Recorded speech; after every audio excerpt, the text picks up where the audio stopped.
Hello gals and guys, Mr. Ambrose here with another series video. This is technically new content, but it's not anything that is going to be tested on the AP exam.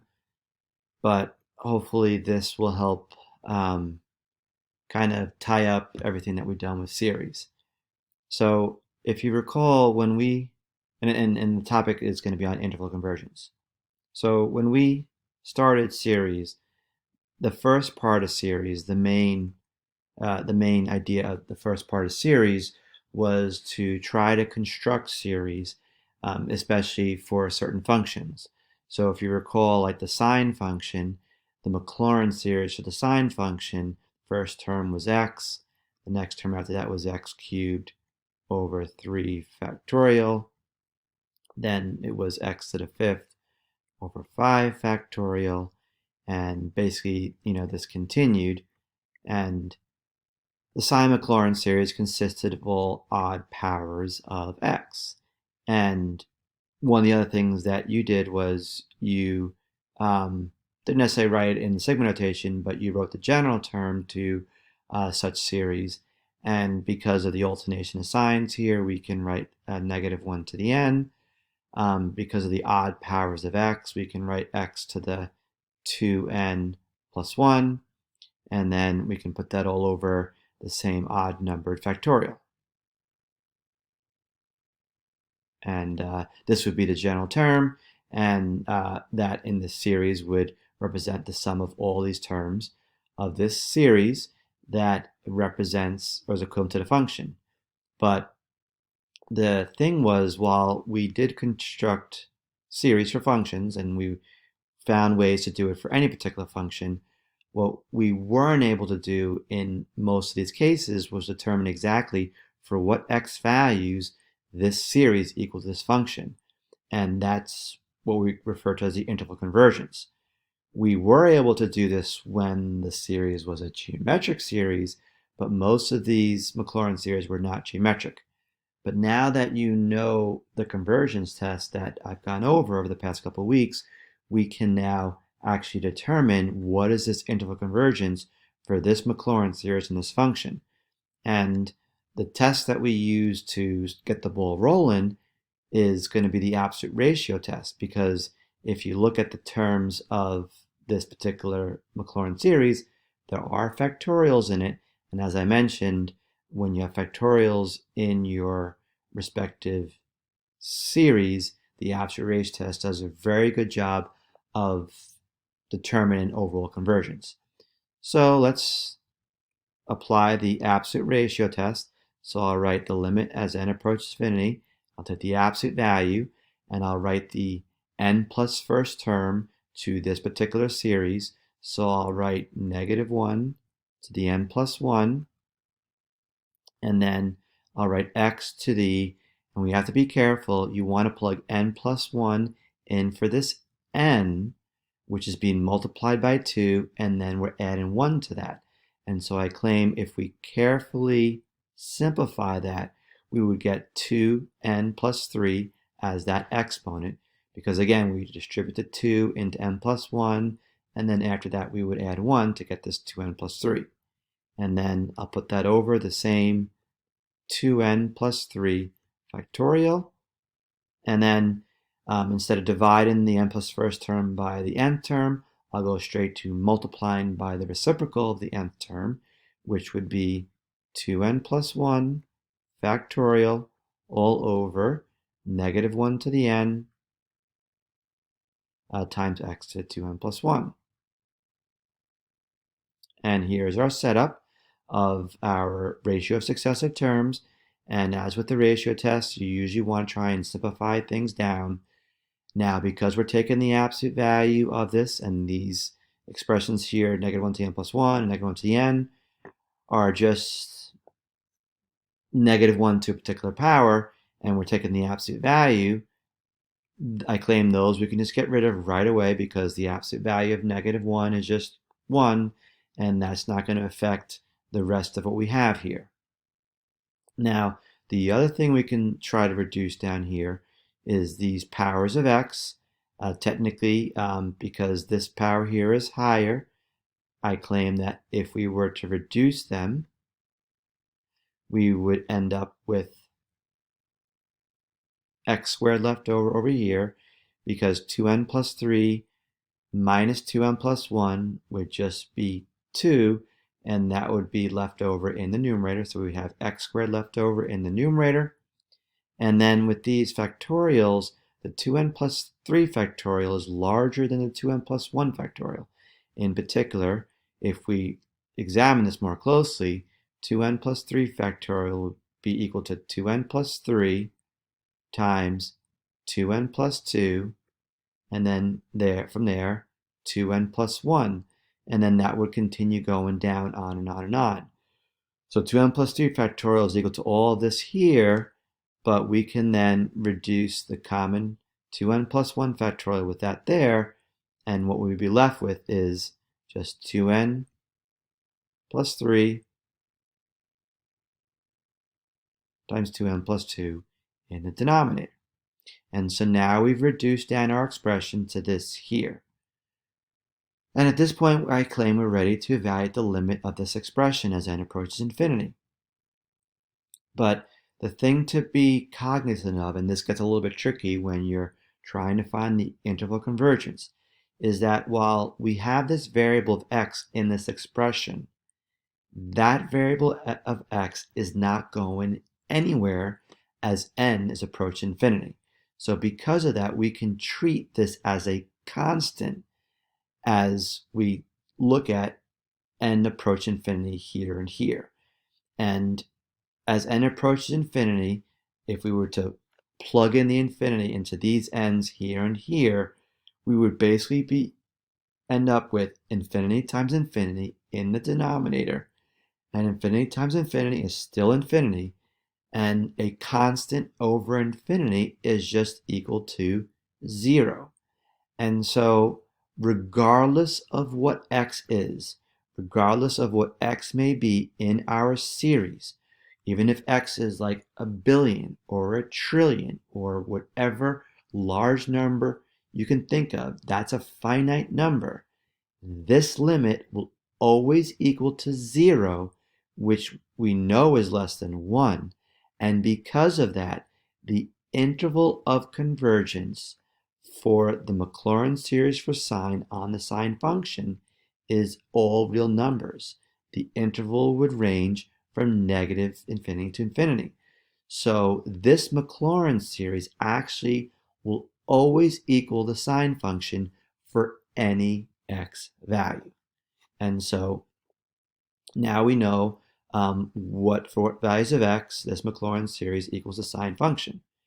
And now there are perhaps other functions that we found Maclaurin series for, and you can use this absolute ratio test to determine the interval convergence for any Maclaurin series on a function. But now let's look at this other particular series here, where we want to perhaps find the interval convergence for this particular function, this particular series. This series represents a particular function, let's say, and we want to determine what is the interval convergence for this particular series. And to do that, again, we would start off just by setting up our limit of the absolute value of the ratio of successive terms. So the n plus first term would be negative 1 to the n plus 1 times x to the n plus 1 all over just n plus 1. And that's our n plus first term. And then from there, we can go right towards multiplying by the reciprocal of this particular general term here, the nth term, and that reciprocal would be n over negative 1 to the n times x to the n. So we have our setup of our ratio of successive terms, and then we can start trying to reduce things as best we can. So because we're taking the absolute value here, these negative 1 exponential expressions, we can just get rid of them. And then the other thing we can reduce here are these powers of x. And I claim that if we were to reduce those powers of x, we would simply have just x left over in the numerator, because n plus 1 minus n just leaves us with 1, and we'd have x to the first in the numerator. Now beyond that, the n here and the n plus 1, unfortunately, we really can't reduce those algebraically. And so I'm just going to kind of leave that ratio of n over n plus 1 off to the side of our x term. And now we're sort of ready to perhaps evaluate the limit of this expression as n raises off to infinity. One of the rules of limits that we saw earlier in the year is that when we have this product here of expressions, we could perhaps separate them and try to evaluate the limit of each of these expressions separately to see what is the overall limit of this expression here. Now, as I mentioned in the prior problem, this is a limit as n approaches infinity. And x, while it's a variable, yes, it is remaining constant as n is raising off to infinity. So I claim that for this first limit of here, as n approaches infinity, this absolute value of x is going to stay put and just be equal to the absolute value of x as n raises off to infinity. But for this second particular limit, the first thing I'll say is that as n raises off to positive infinity, that's going to mean that this expression of n over n plus 1 is just going to be positive. And so I claim I can just get rid of that absolute value. But now as n approaches infinity, we're getting infinity over infinity here. So we can apply our L'Hopital's rule. And when we do that, we would get, in the numerator, we would get 1, because the derivative of n is 1. And in the denominator, the derivative of that denominator would be 1. And we would get this expression of 1 over 1, which as n approaches infinity, that would just equal 1 over 1, or just 1. And so the limit of this expression here would just be 1. And so now the limit of this whole expression here would essentially just be equal to absolute value of x times 1, which just equals the absolute value of x. Now, the ratio test says that when we get this limit here, if this limit is less than 1, then we know our particular respective series converges. But if this limit here is greater than 1, then we know that our particular series diverges. But if this is equal to 1, then our series, or our ratio test is inconclusive. And that's the issue with this type of problem where we're getting that our limit is equal to this variable expression. There is going to be multiple values of x for which this particular series actually converges on. And so we have to examine this a little bit more closely. So again, since our limit was equal to this absolute value of x, that will converge, or that will be less than or equal to 1 when the absolute value of x is less than 1. And this particular interval ends up being equivalent to the absolute value of x being less than 1 is equal to this interval here. And so we know that for sure that the interval of convergence for which values of x that will make this particular series will converge will definitely range between -1 and 1. But when this absolute value of x is greater than 1, which is basically, I claim, is all the values that are outside of this, our series will diverge. So we don't have to really worry about this here. But when our limit, or the absolute value of x, is equal to 1, our absolute ratio test is inconclusive. And so I claim that when this occurs, unfortunately, we have to do a little bit more work here to examine what's happening to this particular series. And so in particular, the absolute value of x is equal to 1 when x is equal to plus or minus 1, which actually corresponds to the endpoints of this interval here, which right now we're not including, but I claim that now we need to examine these endpoints in a little bit more detail and see what happens to our given series when x is equal to positive 1 and to when x equals to negative 1.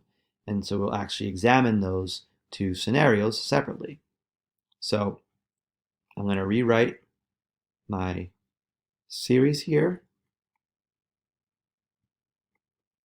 And now I'm going to consider first when x is equal to positive 1, what actually happens to this series here. And so I'll first start by plugging 1 in for x into this series. And so when I do that, we get negative 1 to the n, and then 1 in for x would give us times 1 to the n over n. And what I'll do next is I will look at this general term and try to simplify it down. I know that 1 to any power is always going to be 1, and so 1 times anything else is just that anything else. And so this general term essentially reduces down to negative 1 to the n over n. And now I need to try and determine what's happening to this given series. And for this particular series, I notice that I have negative 1 to the n, and so I recognize that this is an alternating series, and I can apply my alternating series test. And since this is an alternating series,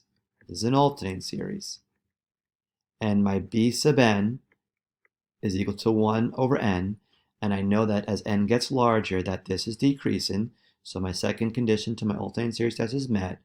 And then the last thing I need to examine is the limit of this b sub n as n approaches infinity. And this limit here I know is equal to 0. And so I know that because all three conditions here are met, I know that this converges. And so when x is equal to 1, I know that my given series converges.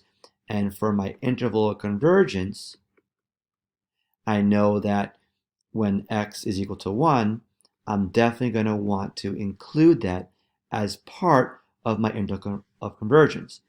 But now I need to go and test the other x value when x equals to negative 1 to see what happens to my given series. And so if I plug in negative 1 in for x, I will have negative 1 to the n times negative 1 in for x. And so I have negative 1 to the n all over n. And if I try to perhaps simplify this expression, negative 1 to the n times negative 1 to the n, because these are exponential expressions, the same base, we would get negative 1 to the 2n over n. And the thing is, I know that when negative 1 is raised to an even exponent, which is the case here, I know that that will always yield a positive value of 1. And so this series simplifies down to a general term of just 1 over n. And if you look at that, that is our harmonic series, which we know always diverges. And since the harmonic series diverges, that means that when x equals to negative 1, we do not want to include that in our overall interval convergence. And so the interval of convergence for the given series, this series here, would be this here. It would be from negative 1 to 1, exclusive at negative 1, and inclusive at 1. So that is how you can go about trying to find the interval of convergence for any particular series. And the key thing is you always apply your ratio test first. And when you get that, when you apply your ratio test, you get some absolute value expression with x in it. What typically happens is you get a beginning interval from which you can work off of, but then you do have to test your endpoints further using your other test of convergence to figure out what's happening at those endpoints to see, do we include them or do we not include them? So I hope this video helped you understand how to determine the interval of convergence for any particular series. If you have any questions on this, I'd be more than happy to help answer them. Technically, this topic is not on your AP exam, so you don't have to worry about it for that. But I hope that this video helped you know, helped you understand, how, when we construct our series for functions, how we can actually determine exactly for which x values those series converge on that given function. So I hope this video helped, and as always, please take care and stay safe.